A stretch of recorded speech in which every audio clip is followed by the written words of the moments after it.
વિદ્યાર્થીઓ, જય શ્રી કૃષ્ણ. ગંગોત્રી સ્કૂલ પરિવારમાં આપ સૌ વિદ્યા ઉપાસકોનું હાર્દિક સ્વાગત છે. વિદ્યાર્થી મિત્રો, સંસ્કૃત લેક્ચરની અંદર સૌ પ્રથમ શરૂઆત કરીએ તો થોડું બેઝિક આપણે જોઈએ છીએ અત્યારે હાલમાં ગ્રામર માટે. અને અત્યારે હાલમાં ગયા લેક્ચરની અંદર આપણે બીજો પાઠ પૂરો કર્યો. એનું નામ હતું કુલસ્ય આચારઃ. એની થોડીક એવી વાત તમને કરી દઉં કે એની અંદર એક ચાતક પક્ષીની વાત આવે છે કે જે પોતાના કુળનું રક્ષણ કરવા માટે સક્ષમ નથી, ત્યારે તેને તેની માતા સમજાવે છે અને ખેડૂતનું એક દ્રષ્ટાંત પણ તેને જોવામાં આવે છે. તો આવી રીતે તે ચાતકનું બચ્ચું પોતાના કુળની પરંપરા, પોતાના કુળની રીતિનું પાલન કરે છે.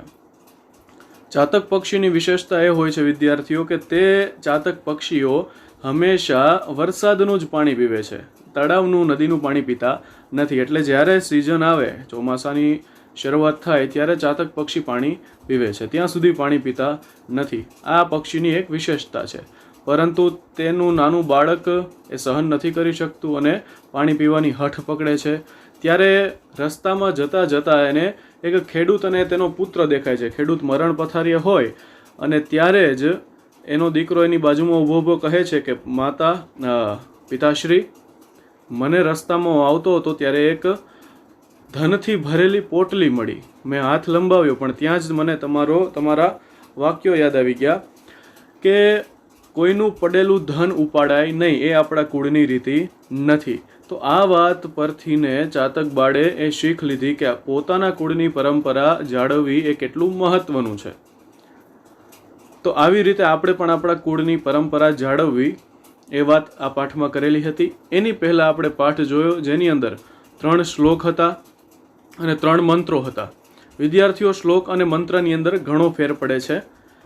મંત્ર છે એ વેદની અંદર આવે છે, જેને ઋચાઓ પણ કહેવાય છે, અને શ્લોક છે એ માનવ નિર્મિત હોય છે, જ્યારે વેદ છે એ કોઈ માનવ નિર્મિત હોતો નથી. આ વાત ખાસ ધ્યાનમાં રાખવાની. જ્યારે કોઈ એમ મંત્ર એવું બોલે તો મંત્ર છે એ વેદમાંથી ને આવે છે અને શ્લોક છે એ કોઈ માણસથી રચેલા હોય છે, માનવ નિર્મિત હોય છે. તો આ બાબતનું ધ્યાન રાખવાનું. પછી આપણે વિદ્યાર્થીઓ સ્વરના પ્રકારો ભણેલા હતા, વ્યંજનના પ્રકારો ભણેલા હતા. પછી અનુનાસિક કોને કહેવાય, ઘોષ વ્યંજન, અઘોષ વ્યંજન, આ બાબતે પણ ચર્ચા થઈ ચૂકી હતી. હવે થોડીક સંસ્કૃત ભાષાની વિશેષતા ઉપર આપણે થોડો ફોકસ કરીશું. અને ગયા લેક્ચરની અંદર અને એના પહેલા લેક્ચરમાં, ગયા લેક્ચરમાં પાઠ હતો, એના પહેલા લેક્ચરમાં આપણે વાત થઈ હતી કે અનુનાસિક વર્ણનો ઉપયોગ કેવી રીતે કરવો. એના રોકડા 4 માર્ક પૂછાય છે બોર્ડની એક્ઝામમાં, તો એની તૈયારી કેમ કરવી એનું આપણે અહીંયા ચર્ચા કરીશું. અને ખાસ કરીને સંસ્કૃત ભાષાની વિશેષતાઓ છે એ જોઈશું. શરૂ કરીએ આપણે. સૌપ્રથમ વિદ્યાર્થી મિત્રો, તમે જોઈ શકો છો કે સંસ્કૃત ભાષા બીજી ભાષાઓ કરતાં કઈ બાબતોમાં જુદી પડે છે એનો અભ્યાસ કરીએ. બધા જ વિદ્યાર્થીઓ આ PDF ફાઇલમાં જોશે. સૌપ્રથમ તો પહેલું શું છે તો કે વાક્ય રચનાની દ્રષ્ટિએ. વાક્ય રચનાની દ્રષ્ટિ આધારે આપણે પહેલા જ લેક્ચરમાં વાત થઈ ગઈ હતી કે સંસ્કૃતની વિશેષતામાં આનો પણ સમાવેશ થાય છે. એમાં આપણે એમ કહ્યું હતું કે રામઃ વનમ ગચ્છતિ ગચ્છતિ વનમ રામઃ વનમ ગચ્છતિ રામઃ. આવું બધી રીતે કરીએ તો પણ એનો અર્થ એક જ થાય છે કે રામ વનમાં જાય છે, પણ ઇંગ્લિશમાં આવું આપણે બદલાવી શકતા નથી. એ જ વાક્ય અહીંયા કહેલું છે. વાક્ય રચનાની દ્રષ્ટિએ જુઓ, દરેક ભાષામાં તેની વાક્ય રચના નિશ્ચિત હોય છે. એટલે કે વાક્યના મહત્વના પદો, કર્તા, કર્મ અને ક્રિયાપદનો ક્રમ નક્કી હોય છે. જેમ કે ગુજરાતીની અંદર રમેશ પુસ્તક વાંચે છે, એમાં કર્તા છે રમેશ છે, પુસ્તક કર્મ છે અને વાંચે છે એ શું થયું, ક્રિયાપદ છે. એવી રીતના હિન્દીમાં રમેશ કિતાબ પડતા હૈ, અંગ્રેજીમાં રમેશ રીડ્સ અ બુક. પણ જ્યારે સંસ્કૃતમાં આવો પદક્રમ કોઈ નક્કી છે નહીં, તો શું છે એનો તફાવત આપણે જોઈએ. દાખલા તરીકે રમેશઃ પુસ્તકમ પઠતી.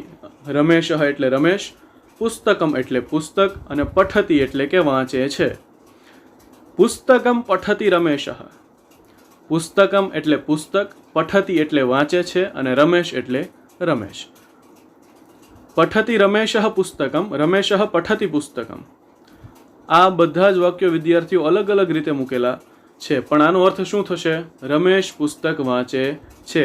તો સંસ્કૃત ભાષાની અંદર કોઈ એવું બાધ્ય નથી કે તમારે પદોનો ક્રમ છે એ નક્કી હોય આગળ પાછળ લખવાનો, એવું કોઈ પણ પ્રકારનું બાધ્ય છે નહીં. આગળ જોઈએ. ઉપરના બધા વાક્યો સાચા છે, તે બધાનો એક જ અર્થ થાય છે. સંસ્કૃતમાં આમ થઈ શકે છે કારણ કે તેના પદો સ્થાનને આધારે નહીં પણ રૂપને આધારે ઓળખાય છે. વાક્યમાં પદ જેનું કાર્ય કરે છે તેનું રૂપ લઈને આવે છે. આ વાક્યને વાંચતા થોડું એમ લાગે વિદ્યાર્થીઓ કે અઘરું છે, પરંતુ આ વાક્યનો સામાન્ય અર્થ હું તમને કહું. આ વાક્યમાં એટલું જ કીધેલું છે કે જે ક્રિયાપદ આવે છે પછી જે શબ્દ આવે છે, હવે શબ્દની અંદર પોતાની પર્ટિક્યુલર વિભક્તિ હોય છે, તો એ વિભક્તિનો પણ કંઈક અલગ એક અર્થ નીકળે છે. તો એ કઈ વિભક્તિ કેના માટે વપરાયેલી છે એમાંથી ને અર્થ એ નીકળે છે. જેમ કે રમેશ છે તો રમેશ કર્તા વિભક્તિ છે, કર્તા એક વચનની અંદર છે, તો રમેશનું રમેશ જ રહેશે. એના અંદર કાંઈ નોની નુના ને માટે થી થકી દ્વારા વડે લાગશે નહીં. અને આ થી થકી દ્વારા વડે વગેરે વિભક્તિઓની ચર્ચા આપણે 8મા ધોરણની અંદર ગુજરાતી સમાસનો ટોપિક ચાલતો હતો ત્યારે થઈ ગયેલી છે. ત્યાર પછી જોઈએ કે પુસ્તકમ પઠતી, તો પુસ્તક શબ્દને વિદ્યાર્થીઓ દ્વિતીય વિભક્તિ લગાડેલી છે. આપણને ખબર છે કે દ્વિતીયનો અર્થ થાય છે ને. કોને વાંચે છે? પુસ્તકને વાંચે છે. હવે તો પુસ્તકમ, તો પુસ્તકને દ્વિતીય વિભક્તિ તો લગાવી દીધી, પણ હવે પછી દ્વિતીય વિભક્તિ ન લગાડેલી હોય તો પુસ્તક શબ્દને ગમે ત્યાં મૂકશું તે ખોટો જ પડવાનો છે. માટે પુસ્તકમ એવું કરીને તમે એને આગળ પણ મૂકી શકો છો, પાછળ પણ મૂકી શકો છો, વચ્ચે પણ રાખી શકો છો. આ એક વિશેષતા છે. પછી બીજું જોઈએ વચનની દ્રષ્ટિએ. આગળ જો ગુજરાતી, હિન્દી, અંગ્રેજી વગેરે ભાષાઓમાં 2 વચન છે, જ્યારે સંસ્કૃતમાં 3 વચન છે. એક વચન, દ્વિવચન અને બહુવચન. હિન્દીની અંદર, સંસ્કૃતની અંદર અને હિન્દીની અંદર, ગુજરાતીની અંદર, અંગ્રેજીની અંદર આ બધાની અંદર એક વચન, બહુવચન આ 2 જ વચન છે. પરંતુ સંસ્કૃતની અંદર 3 વચન છે, એક વચન, દ્વિવચન અને બહુવચન. આ ખાસ ધ્યાનમાં રાખવાનું. આ ક્યારે કામમાં લાગશે? જ્યારે આપણે શબ્દરૂપની શરૂઆત કરીશું ત્યારે કામમાં લાગશે. ત્યાર પછી આવે છે ત્રીજું વિશેષતા વિસર્ગની. જો વિદ્યાર્થીઓ, શબ્દને અંતે આવતી 2 ટપકા ઊભા એને શું કહેવાય છે? વિસર્ગ કહેવાય છે. સંસ્કૃતમાં વિસર્ગ કહેવાય છે. આવી નિશાનીને વિસર્ગ કહે છે. તેના ઉચ્ચારણનો આધાર તેની પહેલા આવેલા સ્વર પર રહે છે. તેથી તેના જુદા જુદા ઉચ્ચારો થાય છે. વિસર્ગની પહેલા જે સ્વર આવેલો હોય તેમાં હ ભેળવી બોલવામાં આવે છે. વિસર્ગના ઉચ્ચારને સમજવા નીચે આપેલા ઉદાહરણોને બરાબર ધ્યાનથી અભ્યાસ કરીએ. આ 3 વાક્યનું જે ડેફિનેશન છે, વ્યાખ્યા, એ હું તમને સરળ રીતે સમજાવું છું. આ ઉદાહરણ ખાલી વિદ્યાર્થીઓ તમે જુઓ. આ અહીંયા જે આપેલા છે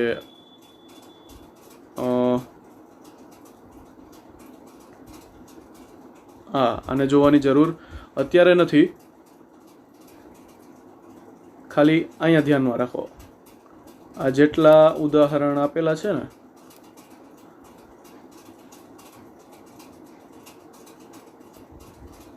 આટલું. જો વિદ્યાર્થીઓ, વિસર્ગ જેની પાછળ લાગશે ને એવું ઉચ્ચારણ થશે. જેમ કે રામ, અની પાછળ શું અ છે, અ પછી વિસર્ગ આવે છે, તો અ પછી વિસર્ગ આવતા હોવાથી ને રામ હ એવું બોલાશે. અહીંયા એ જ શબ્દ આપેલો જો દેવ, અહીં સાઈડમાં તમને દેખાય છે દેવ શબ્દ છે, પણ દેવ વ પ્લસ અ, તેના ધ્વનિ છૂટા પાડીશું એટલે વ પ્લસ અ થશે.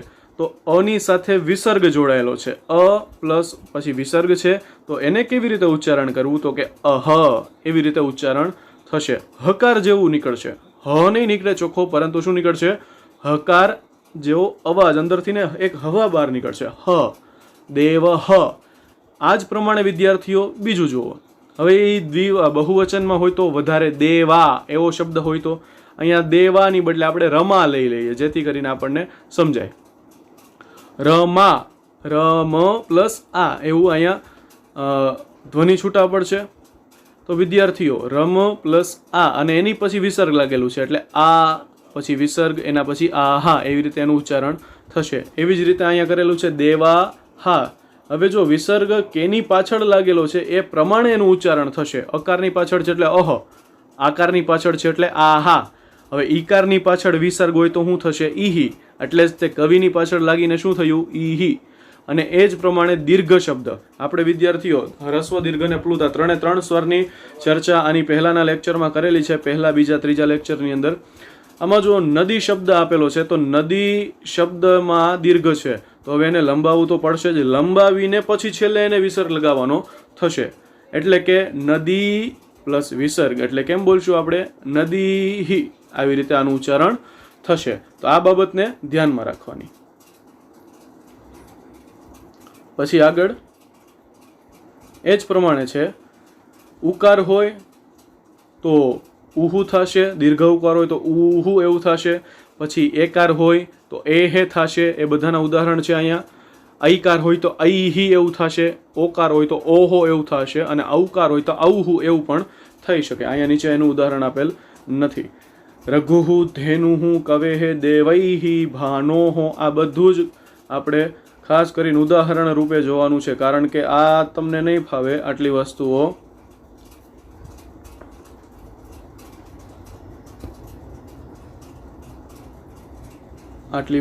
વિદ્યાર્થીઓ તો તમને ઉચ્ચારણ વખતે અને ખાસ કરીને 10માની અંદર અને 9માની અંદર આના જે ગ્રામરના પ્રશ્ન પૂછાશે એની અંદર ભૂલ થવાની શક્યતાઓ વધી જશે.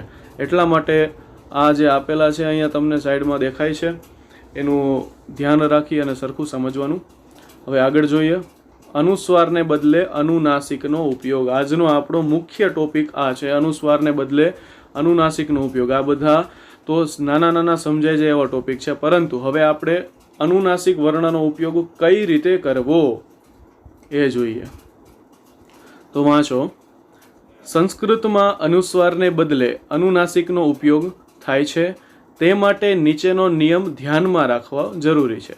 કયો નિયમ? અંત્ય સિવાયના અનુસ્વારવાળા અક્ષર પછી વર્ગીય વ્યંજન આવેલો હોય તો અનુસ્વારને બદલે વર્ગીય વ્યંજનના વર્ણનો અનુનાસિક લખાય છે. એટલે કે વિદ્યાર્થીઓ, અનુસ્વારવાળા અક્ષરોમાં અનુનાસિકનો પ્રયોગ કરવામાં તમને હું અહીંયા નીચે બીજું એક ઉદાહરણ આપી દઉં. જુઓ, અનુસ્વાર અનુનાસિક શબ્દ પ્રયોગ. આનો આ ચાર્ટ આપણે કેટલા ટાઈમથી ને જોઈએ છીએ, બરાબર ને? તો આ ચાર્ટ આપણને અત્યારે ખૂબ કામ લાગવાનો છે. કેવી રીતે એ જોઈએ. આ અક્ષરો જે 5 છે એ કયા અક્ષરો કયા વર્ગમાં આવે છે એ ધ્યાનમાં રાખવાનું છે. તમારી સામે અત્યારે અહીંયા ક વર્ગ છે, પછી નીચે ચ વર્ગનું છે, પછી એની નીચે ટ, ત, પ આટલા વર્ગો આપેલા છે. તો એ બધાય વર્ગની અંદર કેની અંદર કયા અનુનાસિક વર્ણનો સમાવેશ થાય છે એ ખાસ ધ્યાનમાં રાખવાનું. હવે જો આ ડેફિનેશન વાંચો.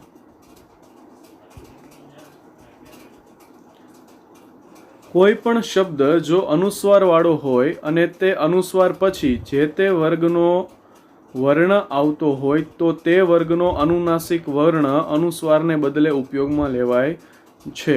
જેમ કે હવે જો સમજાય સરખી રીતે એટલે જ અહીંયા આ ઉદાહરણ આવી રીતે અહીંયા લીધેલું છે. ક વર્ગ માટે, ફક્ત ક વર્ગ માટે. જેમ કે વિદ્યાર્થીઓ, ક વર્ગની અંદર કયા અક્ષર આવે છે? ક, ખ, ગ, ઘ અને ગ. આ ડગલાનો ડ નથી, હું તમને હજી બીજી વાર કહું છું, અને પહેલાના લેક્ચરમાં કીધું હતું. ડગલાનો ડ નથી, ગ છે, નાકમાંથી બોલાય છે ગ, એ આ ગ વચાય છે. તો ક વર્ગની અંદર અનુસ્વાર હટાવી અને અનુનાસિક કેવી રીતે મૂકીશું એ જોઈએ. સૌ પ્રથમ તમે જો અહીં નીચે તમને આપેલું છે ગંગા આપેલું છે. તો ગંગા કેવી રીતે લખેલું છે? તો ગ છે એની માથે બિંદી છે, અનુસ્વાર છે, મીંડું છે. આપણે જેને ગુજરાતીમાં મીંડું કહીએ અથવા બિંદી કહીએ અથવા અનુસ્વાર કહીએ એ છે. અને પછી ગા એવું લખેલું છે. ગંગા સામાન્ય વચાય છે, ગુજરાતીમાં આમ લખી શકાય, લખી શકો છો, એનો વાંધો નથી પડતો. પરંતુ સંસ્કૃતની અંદર આ બાબતનું તો ખાસ ધ્યાન રાખવું જ પડે છે. તો ગંગા લખેલું છે. હવે તમે નિયમ પ્રમાણે જોતા આવો. કોઈ પણ શબ્દ હોય એ કેવો હોવો જોઈએ? અનુસ્વાર વાળો હોય. ચલો છે, ગંગામાં અનુસ્વાર છે, ઓકે છે. હવે અનુસ્વાર એના પછી તરત બીજો અક્ષર કયો છે? ખાસ ધ્યાન રાખજો. અનુસ્વાર હોય, ઉપર માથે બિંદી છે, અને જો અહીંયા અનુસ્વાર છે, હવે એને શું કહીએ છીએ આપણે? બિંદી કહીએ છીએ. તો અનુસ્વાર પછી તરત બીજો અક્ષર કયો છે એ જોવાનું. અનુસ્વાર પછીનો જે અક્ષર હોય ને એ અક્ષર કયા વર્ગમાં છે. આની પહેલા આપણે 5 વર્ગ જોયા ને, અનુસ્વાર આ વર્ગ, એ વર્ગમાં જોવાનું. તો જોવો અહીંયા આ ગંગા લખ્યું છે, તો ગંગામાં અનુસ્વાર છે? હા છે. તો ગંગા અનુસ્વાર પછી કયો વર્ણ છે? તો કે પાછો ગ જ છે. તો એ ગ કયા વર્ગમાં આવે છે? તો કે હા અહીંયા રહ્યો ગ છે, એ ક વર્ગની અંદર આવે છે. આ ક વર્ગની અંદર આપણે ગને જોયો. તો હવે એ વર્ગની અંદર છેલ્લે અનુનાસિક વર્ણ કયો રહેલો છે? તો કે ગ રહેલો છે. ચલો આ આપણે નક્કી થઈ ગયું. હવે એને લખવાની રીત જોઈએ. નિયમ શું હતો? કે અનુસ્વાર પછી જે વર્ગનો વર્ણ આવે એ વર્ગનો અંતિમ જે અનુસ્વાર છે, અનુનાસિક વર્ણ છે એ મૂકવામાં આવે છે. તો વિસર્ગ પછી ગ છે તો અનુસ્વારને બદલે શું મૂકીશું? તો કે છેલ્લો અક્ષર કયો હતો? તો કે ગ હતો. શું કામે ગ મૂક્યો? કારણ કે ગ છે ગણપતિનો ગ, એની લાઈનમાં છેલ્લો અક્ષર કયો આવે છે અનુનાસિક? તો કે ગ આવે છે. તો આપણે અહીંયા એ ગને મૂકી દીધો. પરંતુ હવે ગ કેવો મુકાશે? તો કે ગ છે એ ખોડો મુકાશે. તમે જોઈ શકો છો અહીંયા કે ગને મેં કેવો લખ્યો છે? ખોડો લખ્યો છે. ખોડો કહેતા અડધો, હલંત, ગંગા એવી રીતે જ લખાશે. પરંતુ વિદ્યાર્થી મિત્રો, સંસ્કૃત ભાષાની અંદર, સંસ્કૃત લિપિ લખવાની અંદર પણ ઘણી વિશેષતાઓ હોય છે. હવે જે આ રીત છે આપણી, તો એ આદર્શ રીત કહેવાય છે. કેવી રીત કહેવાય છે? આપણી આદર્શ રીત કહેવાય છે. કારણ કે લખવામાં ફેર ઘણો પડે છે. હવે ગંગા અહીં લખાય આમ જ છે. હવે જુઓ તમે વિદ્યાર્થીઓ, ખાસ આ જે શબ્દની અંદર ગ ની ઉપરથી ને મીંડું જતું રહ્યું, એટલે કે અનુસ્વાર જતો રહ્યો. તો અનુસ્વારની બદલે શું આવ્યું? તો કે ગ આવ્યો. હવે એ ગ આવ્યો પણ એ કેવો છે? તો કે હલંત છે, ખોડો છે. હવે એના પછી ગાનું ગા એમને. હવે આને વચાશે શું? વચાશે તો ગંગા જ, પણ લખાશે આ રીતે. પરંતુ હવે એની આદર્શ લખવાની રીત જોઈએ તો આવી છે. કેમ લખવાનું? તો કે પહેલા ગ લખવાનો, હવે એના પછી અડધો ઉપર આમ ગ કરવાનો અને નીચે આવી રીતે કરવાનું, ગંગા. આ છે એની આદર્શ રીત છે. એવી જ રીતે વિદ્યાર્થીઓ શંકર શબ્દ આપેલો છે. હવે શંકર શબ્દ જો પેલા ઉદાહરણ પરથી આપણે હવે નીચે બીજા ઉપર આવીએ છીએ. તમારે સાવ સહેલું છે આ, ધ્યાન રાખજો. શંકરમાં શની માથે અનુસ્વાર છે. ચલો છે. અનુસ્વાર પછી કયો વર્ણ આવે છે? તો કે ક. તો જોઈ લો હવે ક ઉપરથી ને છેલ્લું વર્ણ કયું છે? તો કે ગ.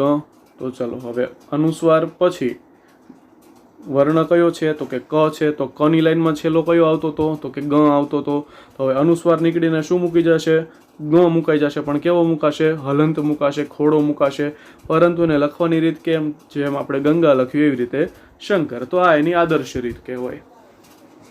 એના પછી આવે છે મિત્રો ચ વર્ગ. ક વર્ગ પૂરો થઈ ગયો, એના પછી આવે છે ચ વર્ગ. હવે ચ વર્ગની અંદર પણ છેલ્લે અનુનાસિક આવે છે. એ જોઈએ કયો આવે છે અનુનાસિક? તો કે ચ વર્ગની અંદર અનુનાસિક ય આવે છે. આને શું વચાશે? ય વચાશે. ય નહીં વચાય. ય ગળામાંથી નીકળે છે, યતિનો ય. પરંતુ આને આપણે વાંચવાનું શું છે? ય. નાકમાંથી કાઢવાનો ય. ક્લાસરૂમમાં મસ્તી કરતા હોય એ રીતે. જો અહીંયા એનું એક ઉદાહરણ, પતંજલિ એવું એક શબ્દ છે. તો પતંજલિ નોર્મલી લખેલું છે, જોજો તની માથે મીંડું છે, તંજલિ એવું કરવા માટે. તો હવે નિયમ મુજબ જઈએ આપણે. તની માથે શું છે? અનુસ્વાર છે, બિંદી છે. હા છે. ચલો તો હવે અનુસ્વાર પછીનો કયો વર્ણ છે? તો કે જમરૂખનો જ છે. તો ગોતો જમરૂખનો જ કઈ લાઈનમાં આવે છે, ને જે જમરૂખનો જ આવે છે એની લાઈનની અંદરનો છેલ્લો અક્ષર કયો છે? છેલ્લો અક્ષર હંમેશા અનુનાસિક જ હોય છે. તો એ છેલ્લો અનુનાસિક વર્ણ કયો છે? ચાલો જોઈએ. તો એ અનુનાસિક વર્ણ છે ય. હવે ય પ્રમાણે આપણે આગળ વધવાનું છે. તો હવે નિયમ પ્રમાણે જે પતંજલિનું આ મીંડું છે એ નીકળી જશે અને એની બદલે શું આવશે? ય આવશે. પણ ય કેવો આવશે? ખોડો આવશે. તો લખવામાં વિદ્યાર્થીઓ આપણે શંકરમાં લખ્યું તો એવી રીતે અહીંયા જે પહેલી રીત લખી હતી એમ અહીંયા નહીં થાય. અહીંયા સીધી આદર્શ રીત જ એપ્લાય થશે. કેવી આદર્શ રીત? તો કે લખવામાં આપણે અહીં લખેલું છે, નહીં ખબર પડે ઘણાને, તો કે પતંજલિમાંથી પનો પ એમનેમ રાખ્યો, આ તને પણ એમનેમ રાખ્યો. હવે જલી કરવું છે, તંજલી કરવું છે, તો માથે મીંડું તો મૂકવાનું નથી. તો કઈ રીતે કરશું? તો કે આ ય કરીએ છીએ, ય પણ આખો લખતા નથી, અડધો લખીએ છીએ. અને પછી જને કેમ કરવાનો? તો કે યની નીચેથી જ જ ચાલુ કરીને આ લીટાયરે જોડી દેવાનો. અને પછી શું લખવાનું? પતંજલિ, 2 ટપકા મૂકી દેવાના. તો આવી રીતે પતંજલિ શબ્દ બન્યું. પંચમાં પણ એ જ રીતે છે. પ છે, માથે મીંડું છે, તો મીંડાનું શું કરશું આપણે? અડધો અહીંયા કરશું અને ચ આમ લખી નાખશું. તો એ શું થઈ ગયું? પંચ. તો અનુસ્વારમાંથી અનુનાસિક વર્ણમાં આપણે પરિવર્તન આનું કરેલું છે. એ જ રીતે ટ, ત અને પ વર્ગ માટે વિદ્યાર્થીઓ આ જે ટ, ત અને પ વર્ગ છે એ હવે અઘરા નથી, કારણ કે આપણી માટે ગ અને ય આ 2 જ વર્ણ અનુનાસિકના એવા હતા જે નવા લાગતા હતા. પરંતુ ણ, ન ને મ એ તો રેગ્યુલર જીવનની અંદર આપણે પ્રયોગ કરીએ જ છીએ, પણ એને કેવી રીતે વાપરવું, કેવી રીતે શબ્દમાં પ્રયોગ કરવો એ ખાસ જોઈ લઈએ. હવે ઉપર જેમ જોયું હતું એમ એ જ રીતે અહીંયા ચાલો ખંડિત અને પંડિત એવા 2 શબ્દ છે. તો ખંડિત શબ્દની અંદર ખંડિત, ખની માથે મીંડું છે, હા ચાલો છે. હવે ડ આવેલો છે, મીંડા પછી અનુસ્વાર પછી શું આવેલું છે? ડ. તો હવે ડ કઈ લાઈનમાં આવે છે? ડ ના લાઈનમાં કયો અંતિમ વર્ણ આવે છે? તો કે હણ આવે છે. આ મેં વર્ગ પરંપરા પ્રમાણે અહીંયા લખી દીધું. જો આખે આખું વર્ગ છે. તો સોરી, અહીંયા ટ, ઠ, ડ, ઢ, ણ. આ ટ વર્ગની અંદર છેલ્લે કયું આવે છે? હણ આવે છે. તો અનુસ્વાર કાઢી અને કયો મૂકવામાં આવશે? હણ મૂકવામાં આવશે. તો ચલો એ પ્રમાણે જોઈએ. ખંડિતમાં ખ મૂકી દીધેલો છે, પછી હણ મૂકવાનો છે વિદ્યાર્થીઓ, પણ કેવો મૂકવાનો છે? તો કે અડધો, આખો મૂકવાનો નથી. અને પછી ડ અને ત. આ તો ખંડ ત થયું, આપણે તો ખંડિત કરવાનું છે. એટલે હવે જે ઈકાર છે ને એ ડ ની માથે નહીં ચડે, પરંતુ ક્યાં ચડશે? હણથી ને ડ ઉધી પહોંચશે. ખંડિત. આ આપણે ગુજરાતીમાં લખ્યું, પરંતુ આને સંસ્કૃતમાં લખવાનું અલગ રીતે આવે છે. જેમ કે આ ખ કર્યો, પછી આ હણ કર્યો, આ ડ કર્યો અને આ ત કર્યો. આને આ થઈ ગયું સંસ્કૃતની અંદર. એવી જ રીતે પંડિત શબ્દ છે, એને પણ એમ જ લખવાનો. પ ની પછી ડ છે, અનુસ્વાર પછી ડ આવેલો છે. અને ડ કયામાં આવે છે? તો કે ડ, ઢ, હણ. હણ છે એ અનુનાસિક વર્ણ આવે છે. તો અનુનાસિક વર્ણ મૂકી દેવાનો, હણ મૂકવાનો, અડધો મૂકી દેવાનો. ત્યાર પછી આવે છે વિદ્યાર્થી મિત્રો ત. તો ત વર્ગ છે એમાં જોઈએ આનંદ એવું એક ઉદાહરણ મેં અહીં મૂકેલું છે. જુઓ, ન છે એની માથે અનુસ્વાર છે, બિંદી છે. તો એ અનુસ્વાર બિંદી પછી કયો વર્ણ આવ્યો? તો કે દ આવ્યો. તો હવે દ ની લાઈનમાં છેલ્લો, અહીંયા જો સાઈડમાં દેખાય છે તમને, દ ની લાઈનમાં છેલ્લો અનુનાસિક વર્ણ કયો છે? તો કે નગારાનો ન. તો હાલ લખીએ એને પણ આપણે. આનંદની અંદર આ તો મૂકી દીધો આમ નામ, નંદમાં ન પણ મૂકી દીધો.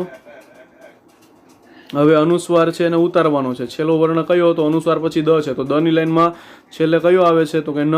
તો ચલો આને ન ને પણ મૂકશું આપણે, પણ કેવો? અડધો. નિયમ મુજબ હંમેશા અડધો જ આવશે. અને પછી છેલ્લે દ નો દ. તો આ થઈ ગયું આનંદ. એવી જ રીતના છે ગોવિંદ. તો કે ગોવિંદ શબ્દમાં કેવું છે? ગોવી. હવીની માથે મીંડું છે, હવે મીંડાને કાઢીને નીચે મૂકવાનું છે. દ આવે છે, અનુસ્વાર પછી શું આવ્યું? દ. તો કે દની લાઈનમાં છેલ્લો વર્ણ કયો છે? તો કે ન. તો હવે ત્યાં અડધો ન કરી અને દળાનો દ મૂકી દેવાનો. આવી રીતે ગોવિંદ શબ્દ બન્યો. એના પછી પ વર્ગ, અંતિમ વર્ગ, એના માટે આવે છે પ, ફ, બ, ભ, મ. તો અહીંયા પણ વિદ્યાર્થીઓ અનુનાસિકમાંથી અનુનાસિક વર્ણ આપણે કરીએ. સંમતિ એવો શબ્દ છે. સંમતિ એટલે કે રજા આપવી, અનુમતિ આપવી. તો સંમતિનો અર્થ આપણે જોયો અને આગળ જોઈએ કે વિસર્ગ પછી શું આવેલું, અનુસ્વાર પછી શું છે? તો કે મ છે. હવે મ છે તો પ, ફ, બ, ભ, મ. ચલો આ પાંચમાંથી પાંચમો ભલે અહીંયા રહ્યો, પણ અનુસ્વાર પછી પાંચમાંથી કોઈ પણ એક તો છે જ, એટલે એને લખવાનું તો એ જ રીતે થશે. એટલે શું થયું કે આ સંમતિમાંથી સનો સ તો એમ રહ્યો, પણ મ છે એ કયા વર્ગમાં આવે છે? પ વર્ગમાં. ને મ પોતે અનુનાસિક જ છે, એટલે એને કેમ લખાશે? અડધો મ, અને એના પછી જે સંમતિ વાળો જે મ હતો એ મ, અને પછી તી. આ થઈ ગયો આપણો સંમતિ શબ્દ. ત્યાર પછી આવે છે વિદ્યાર્થીઓ સંપત્તિ. સંપત્તિ શબ્દ. સંપત્તિ એટલે આપણી જે ભેગી કરેલી મૂડી હોય એને કહેવાય સંપત્તિ, અથવા તો સંપત્તિ જાહેર સંપત્તિ છે, પોતાની સંપત્તિ છે, ઘણી બધી સંપત્તિઓ છે. તો સંપત્તિ શબ્દ એને પણ જોઈએ. હવે જો અનુસ્વાર છે તેના પછી પ આવેલો છે. પ વર્ગની અંદર આવતો છેલ્લો અનુનાસિક વર્ણ તમે નીચે જુઓ. પ વર્ગની અંદર આવતો છેલ્લો અનુનાસિક વર્ણ કયો છે? મ છે. તો અનુસ્વારને કાઢી નાખી અને શું મૂકશું? અનુનાસિક વર્ણ, પણ કેવો? ખોડો. અને પછી પ, તી. આ આપણું શબ્દ અહીંયા થઈ ગયો અનુસ્વારમાંથી અનુનાસિકમાં ફેરવવા માટે. હવે વિદ્યાર્થીઓ આ લેક્ચર તો આપણે અહીંયા પૂરો થાય છે, પરંતુ આવતા લેક્ચરની અંદર આપણે ક્યારે મ લખવો એટલે કે ખોડો મ લખવો, ક્યારે માથે મીંડું એટલે કે અનુસ્વાર ચડાવવું, એનું આપણે જોઈશું. આજનો વર્ગ છે એ અહીંયા આપણે સંપૂર્ણ સમાપ્ત કરીએ છીએ. ખાસ કરીને બધાને ખબર પડી ગઈ હશે. જેને ખબર ન પડી હોય એ કોન્ટેક્ટ કરી શકે છે. સંસ્કૃત ભાષાની વિશેષતાઓથી લઈ વિશેષતાઓમાં કર્તા, કર્મ, ક્રિયાપદ આડાઅવળા ગોઠવી શકીએ છીએ. પછી એનું ઉચ્ચારણ છે. ત્યારબાદ અનુનાસિક વર્ણનો પ્રયોગ એ પણ આપણે શીખી ગયા કેવી રીતે થાય છે. તો બધા જ વિદ્યાર્થીઓ ખાસ આ વિડીયો છે સરખી રીતે ભણી અને પોતપોતાની બુકમાં લખશે. ધન્યવાદ.